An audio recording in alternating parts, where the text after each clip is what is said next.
Welcome back. Some of you would have already done by this stage my online Hatha yoga class. Some of you might not have yet.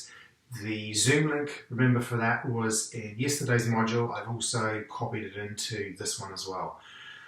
Some of you are in different places around the world and may not be able to fit that Zoom class into your schedule. So what I want to do is just give you something else content-wise, explore a particular posture in that class, and that's the plank.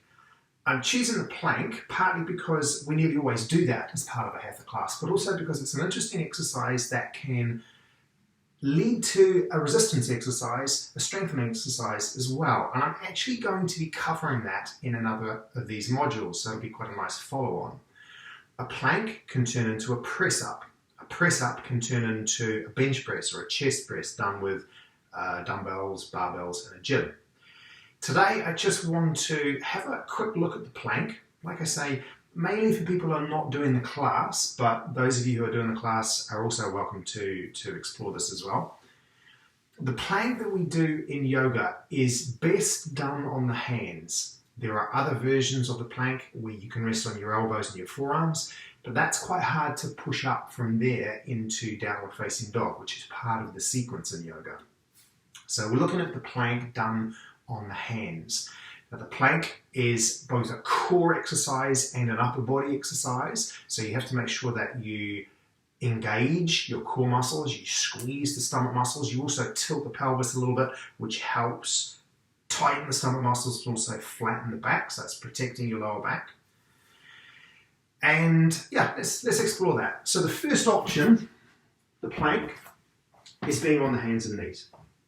From the hands and knees, take the knees back a little bit, lower the hips, and like I say, engage the stomach muscles. Tighten and squeeze the stomach muscles as hard as you can. There is no too hard, just tighten them as much as you can. That will automatically protect the lower back. It's like bracing the lower back. Try to tilt the pelvis a little bit, as in tip it backwards so that the lower back flattens.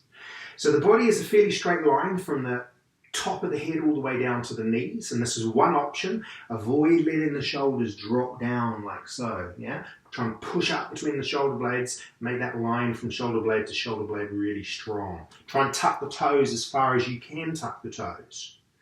That is the easier of the two versions. The other option is to lift the knees. You're doing exactly the same thing, squeezing the stomach muscles nice and hard, pushing up between the shoulder blades. I would look at a line between the hands. If that starts to get a bit too much, go back to having the knees on the floor. As part of the yoga sequence, it's not held for too long, so you have the option of moving between one and the other.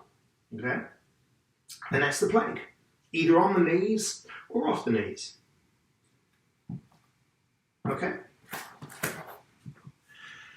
As an additional task today, particularly again for those of you who haven't done the class, is to practice this plank